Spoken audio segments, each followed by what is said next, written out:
In May 1996, author Tony Rollinson published a book which chronicled 20 years of independent music in Portsmouth. The day of the book launch culminated in a sold-out gig at the Wedgwood Rooms.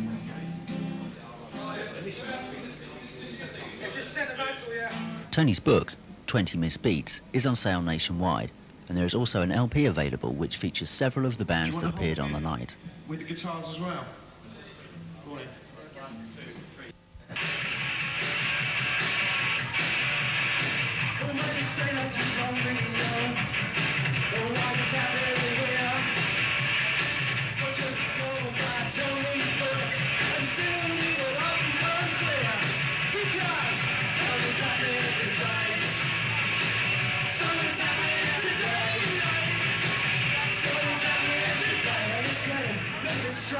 Every day.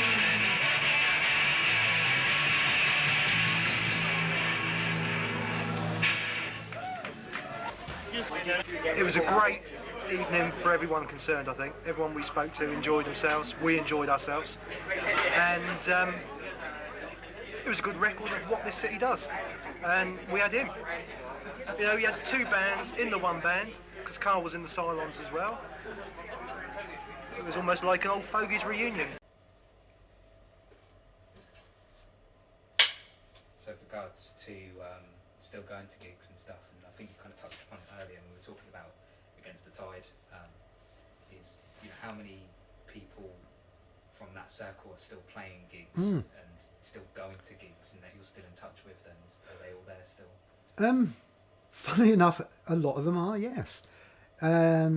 You know, you saw some of them here on Sunday night. You saw Empty Fish. They were on Against the Tide. They're still going now. Recorded new material. On Sunday night, they performed another new song, brand new song in their set. They're still creating. People like Nish, who was in, if we go back in time, he was in The Good Time. He's now in The Glorious. It was in The Good Time Charlies. Was in The Green Hornets. Was in The Magic Roundabout.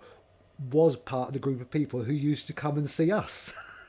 And he's still doing it now. He's still out there playing. There's a whole load of people who appeared on Against the Tide and are still out there making music. Not necessarily the same music they made on Against the Tide. Some of the Cranes, they're off. I know one of them's doing DJ style sounds in Norway. You've got Alison and the rest of the Cranes off doing their thing. You've got some bands, some members of bands on there are doing very experimental stuff that just literally exists for their own pleasure. You know, it's there and they create it and then it's gone. But you know, you come to a gig like, say, bands like Empty Fish or something like the Basins Reunion, or to a Glorious gig, Punk in the Loft, any of those sort of things, and you'll find people who were making music around the time of Against the Tide and are still making music now. On Sunday night, when I was talking to John Haskett, the sound guy, he was originally the bass player in a band called the Cylons, who were on Against the Tide. Now he's an internationally renowned sound engineer. He mixed the Jesus and Mary Chain's live album Psycho Candy, and now he's doing the sound for Empty Fish here. He's still doing it, and standing in front of me was Cello from the Media, a band who I used to go and see in 1978 at places like the Railway. He's still doing it. He's playing in a band called the Racketeers. So they're all still out there. We're all still out there. We're all still making music one way or another. Some people have dropped by the wayside, but you always get casualties. You know, life gets in the way. Real life gets in the way. Let's face it, rock and roll's a fantasy world. Going to gigs is a fantasy. You suspend reality for 2 hours while you're inside the venue and you lose yourself. The bills still have to be paid. You know, mortgages, food has to be bought. Sometimes you can't do it all. Sometimes you might not want to. You might reach a point where, do you know what, I've had enough of it. And I've known people who've sold all their equipment. Not to say they don't love music, they just don't want to play it anymore. And they don't want to go to gigs anymore.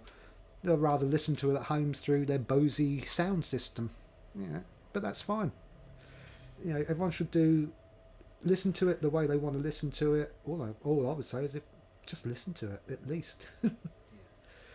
You tend to become, as you get older, other commitments will impinge on your lifestyle. It's unavoidable.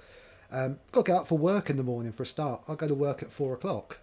So going to a gig every night of the week, getting in at midnight, 1, 2, 3 in the morning, and then going to work at 4 just isn't possible. So you tend to become more selective. The plus side of that is you become more appreciative of the ones you go to, and you're more likely to enjoy them more than if you're out going to a gig every night of the week.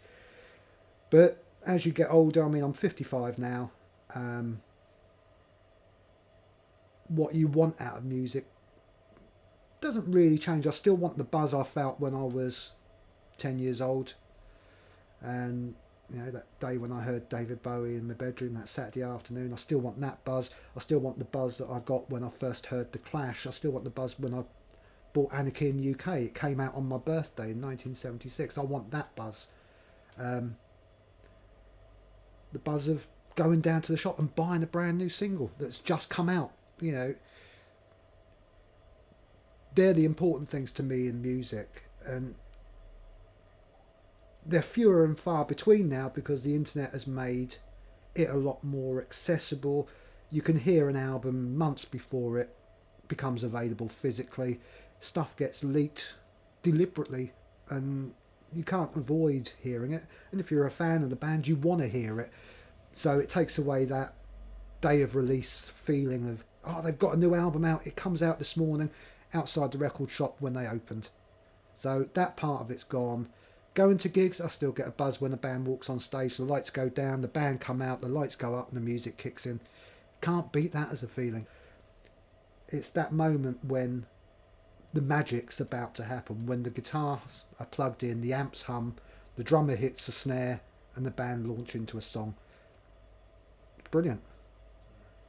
That's blood. That's lifeblood to me. That's why I find it very hard to relate to people who don't like music, because I think that's the same with most people who are into music in their late 50s like me.